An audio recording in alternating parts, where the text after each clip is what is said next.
pasa, equipo? Bienvenidos y bienvenidas una vez más al canal de Batman Science. Es un placer estar otra vez aquí y hoy os voy a hablar de un tema en el que vamos a discutir varios conceptos y vamos a hablar sobre ellos, vamos a profundizar un poco y que si después somos capaces de aplicarlos a nuestro entrenamiento vamos a poder sacarle muchísimo partido. Y de verdad que entender estos conceptos desde mi punto de vista es clave para seguir progresando en el gimnasio, hacer una buena selección de ejercicios y sobre todo saber lo que estamos haciendo. Así que de verdad te digo que no te pierdas este vídeo porque tiene mucha chicha.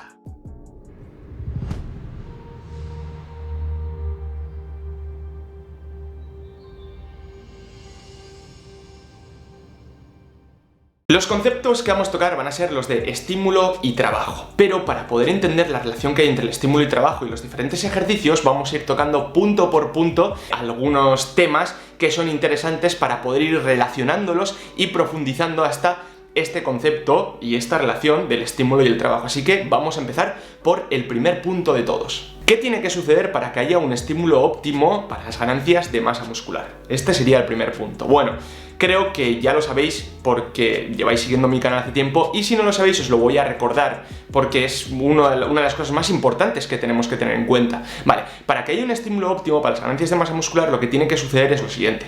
Por un lado, tiene que haber un reclutamiento de todas las unidades motoras de este músculo y tiene que haber una fatiga de estas unidades motoras. Cuando hablamos de unidades motoras nos referimos a esto que veis aquí, que va desde la motoneurona hasta las fibras inervadas en esta motoneurona. Esto sería una unidad motora. Por lo tanto, cuando hay un reclutamiento de todas estas unidades motoras, se van a reclutar todas las fibras que tenemos y se van a fatigar, que es lo que buscamos. Cuando se reclutan y se fatigan, lo que vemos aquí es que se da una tensión mecánica alta de cada una de las fibras musculares, tienen que producir mucha fuerza cada una de las fibras musculares, aumenta esta tensión mecánica y entonces se da lo que se llama esta mecanotransducción y se dan unos eventos moleculares que terminan en un aumento de la síntesis proteica muscular y finalmente en un aumento de la masa muscular. Esto es un resumen muy resumido de todo, pero tenemos que tener en cuenta que para que haya un reclutamiento y fatiga de estas unidades motoras, nosotros lo que podemos encontrar con el entrenamiento es esta intensidad, este grado de esfuerzo o nivel de esfuerzo,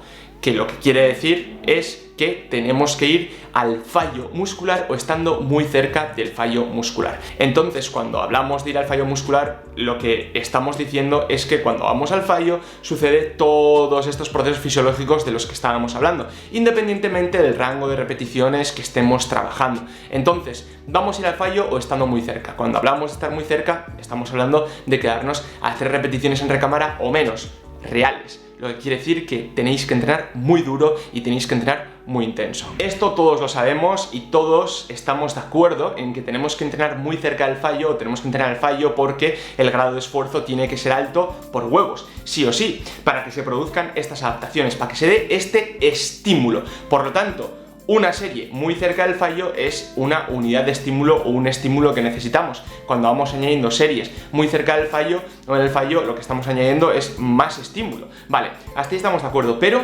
¿dónde se añade este estímulo? Esto es importante porque el segundo punto es el siguiente. La hipertrofia es local y regional. ¿Qué quiere decir esto? Que todos los procesos que se dan dentro de una zona específica. Nosotros, cuando estamos llegando al fallo muscular en el bíceps, cuando hacemos curl de bíceps y llegamos al fallo, nosotros estamos estimulando el bíceps y lo que nos va a crecer va a ser el bíceps. ¿Por qué? Porque, bueno, todas estas adaptaciones que se dan son locales, no son sistémicas. No quiere decir esto que se solía decir antes de que tienes que entrenar piernas para que te crezca el tren superior porque hay un aumento de los niveles hormonales. Bueno, lo que sabemos a día de hoy es que estos aumentos agudos de los niveles hormonales no se correlacionan con las ganancias de masa muscular como tal. Seguramente este aumento hormonal se da por las necesidades energéticas, lo que quiere decir que nos tenemos que centrar más en los procesos locales, lo que sucede dentro del propio músculo. Tenemos diferentes mecanosensores, tenemos diferentes proteínas que están por ahí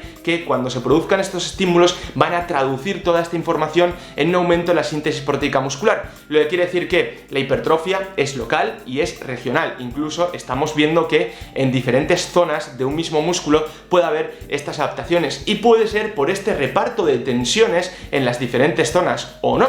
porque todavía aquí tenemos una incógnita muy grande y no entendemos al 100% cómo sucede esta hipertrofia regional. Bien, os he soltado toda esta chapa para que entendamos lo que es el estímulo y para entender también que este estímulo es específico de la zona, es un estímulo local, incluso puede ser regional dentro de una zona específica. Vale, por lo tanto, nosotros podemos hacer un ejercicio en el que se trabajen muchos grupos musculares, pero que en realidad no se estimulen todos estos grupos musculares que estamos trabajando. Aquí ya nos puede explotar un poco la cabeza.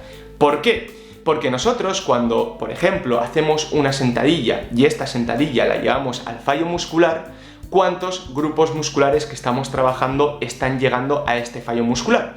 Dicho de otro modo, ¿cuál es el grupo muscular o cuáles son los grupos musculares limitantes en el fallo muscular? Porque cuando nosotros fallamos, estamos fallando principalmente porque no da de sí algún grupo muscular específico. No es que fallen todos a la vez y por lo tanto se lleven todos ese estímulo. Esto tiene que quedar muy claro.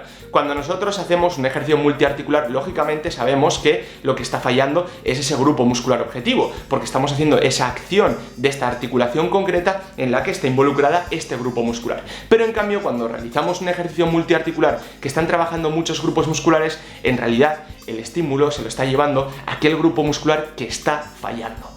Nosotros podemos poner varios ejemplos prácticos, por ejemplo, cuando hacemos sentadillas, pesos muertos y este tipo de ejercicios en los que se trabajan muchos grupos musculares, no se están estimulando todos. De hecho, nosotros tenemos bastantes trabajos en la sentadilla en los que se ve que hay activación de algunos grupos musculares más que otros y luego en los estudios de intervención se ve que aquellos grupos musculares que no se activaban tanto, no se hipertrofian tanto o apenas se hipertrofian. Un ejemplo de esto puede ser el ejemplo de los isquios. Nosotros sabemos que en la sentadilla los isquios están trabajando, pero no están siendo estimulados y por lo tanto es importante meter ejercicios específicos de isquiosurales.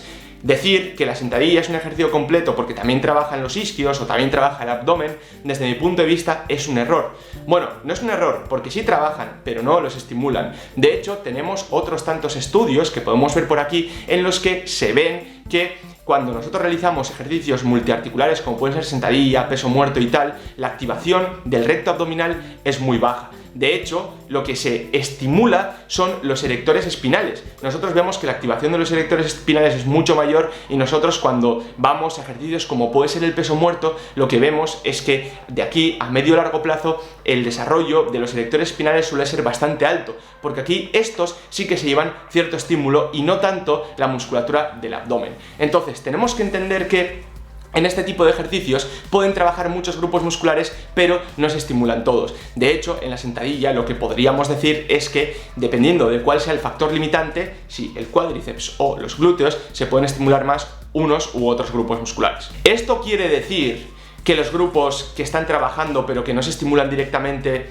no vayan a crecer. No, de hecho nosotros cuando llevamos años y años y durante mucho tiempo metiendo volumen de entrenamiento a estos ejercicios, al final estos grupos musculares que van trabajando también se van llevando cierto estímulo porque es una acumulación de trabajo a lo largo del tiempo, pero no es lo más efectivo cuando el objetivo son las ganancias de masa muscular, porque lo que nos interesa es ser totalmente eficientes y estimular los grupos musculares objetivos. Entonces, el trabajo a lo largo del tiempo puede traducirse en un aumento de la masa muscular y esto podemos ver en diferentes atletas o deportistas de halterofilia, por ejemplo, que seguramente no hagan un trabajo tan específico de la zona del trapecio o lo que sea y que tienen un desarrollo muy grande, porque en los ejercicios que hacen, como pueden ser arrancadas y cargadas, están trabajando constantemente estos grupos musculares y a la hora de añadir volumen y volumen y volumen, al final se traduce en una hipertrofia como efecto secundario, pero no es el objetivo principal y esto quiero que quede claro. Entonces, Eneco, con esto nos estás diciendo que los ejercicios multiarticulares no estimulan tanto. No quiero que saquéis esta conclusión, todo lo contrario. Los ejercicios multiarticulares tienen que ser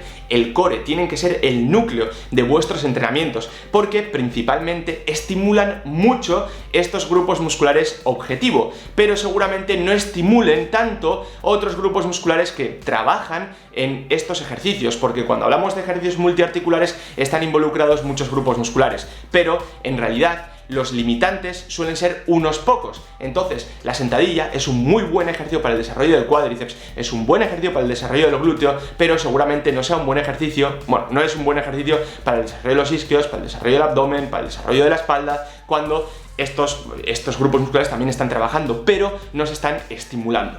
De hecho, dentro de los ejercicios multiarticulares, ya sabiendo que tienen que ser el núcleo de nuestro entrenamiento, podemos buscar algunas variantes que tengan una mejor relación entre el estímulo y el trabajo. A esto es a lo que quiero llegar. Entonces, nosotros podemos ver, por ejemplo, que el peso muerto convencional seguramente no sea el mejor ejercicio. Esto no quiere decir que no haya que hacerlo. De hecho, el peso muerto convencional, lo dejaremos para otro vídeo, el peso muerto convencional tiene unas características súper positivas de cara a la potenciación de las ganancias de masa muscular, incluso en las primeras fases, en personas que son iniciadas, en personas avanzadas, también meterlo puede ser interesante, pero desde mi punto de vista hay otras variantes de peso muerto que pueden ser más interesantes para la hipertrofia de la cadena posterior y de forma específica para los isquios o los glúteos. Esto quiere decir que tenemos que meter ejercicios de bisagra de cadera, que son importantes ciertas variantes de peso muerto, pero que puede haber unas variantes que desde mi punto de vista sean más interesantes que otras. De hecho, tenemos variantes de los ejercicios multiarticulares, como podéis ver a continuación de este press banca inclinado en multipower, que desde mi punto de vista son muy interesantes y variantes de las que podemos sacar mucho estímulo en según qué rango de repeticiones. Por ejemplo, no es cuestión de sustituir un ejercicio por otro, sino elegirlo, puede ser en diferentes mesociclos o incluso en el mismo mesociclo meter una variante y la otra. En este caso yo estoy haciendo el press banca inclinado con barra uno de los días y el press banca inclinado con multipower en otro de los días. En este caso el ejercicio multipower, como veis a continuación, lo hago a un rango de repeticiones más elevado y le puedo exprimir un poco más de estímulo en cada serie que estoy realizando. Por un lado, porque tengo este componente de estabilidad que me permite centrarme muchísimo en empujar y lo que vemos aquí es que seguramente nos permita aplicar un mayor grado de esfuerzo, llegar más al fallo y que el limitante principal sea este pectoral, como estábamos diciendo, además de poder aplicar técnicas de entrenamiento de alta intensidad con mayor seguridad. Lo que quiere decir que tenemos diferentes variantes que pueden llegar a ser muy interesantes cuando queremos estimular de forma específica un grupo muscular. Esto no quiere decir que las variantes estas sean mejores que los ejercicios principales o los ejercicios sin variantes. Luego, es importante comentar que nosotros podemos ir añadiendo diferentes variantes, como por ejemplo en el press banca, metiendo diferentes agarres para estimular más un músculo o para estimular más otro, o yo que sé, por ejemplo en la sentadilla para estimular más una zona o para estimular más otra, o metiendo bandas de resistencia o lo que sea. Lo que quiere decir que las variantes son muy interesantes para dirigir el estímulo a otras zonas, a otros grupos musculares o a lo que nosotros queramos. Entonces, esto es lo bonito y lo interesante de la hipertrofia, y es que si nosotros vamos jugando con el músculo limitante en un ejercicio específico o con la zona limitante, lo que podemos hacer es dirigir el estímulo a este músculo o a esta zona específica.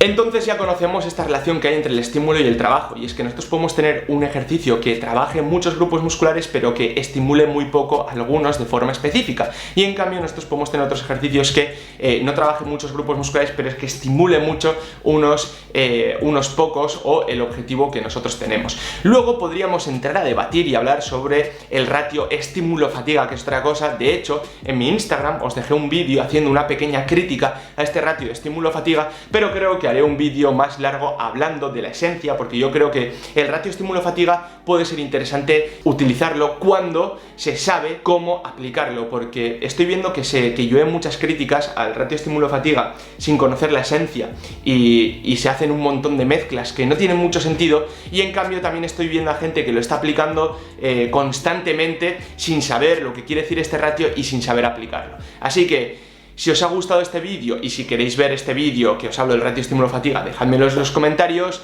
Espero que os haya gustado, espero que hayáis aprendido y espero que tengáis claro todo esto. Vuelvo a decir otra vez que la relación que hay entre el estímulo y el trabajo es una relación que se saca de diferentes estudios de forma indirecta en los que miden estas activaciones y luego a medio y largo plazo este desarrollo. Esto nos puede dar diferentes pistas del objetivo principal de los diferentes ejercicios y de cómo el trabajo no quiere decir estímulo y no todo vale de cara a las ganancias de masa muscular. Así que espero que os haya gustado este vídeo, se agradece muchísimo que le deis un like, que lo compartáis y que os suscribáis a mi canal. Y como siempre decimos, no brain, no game.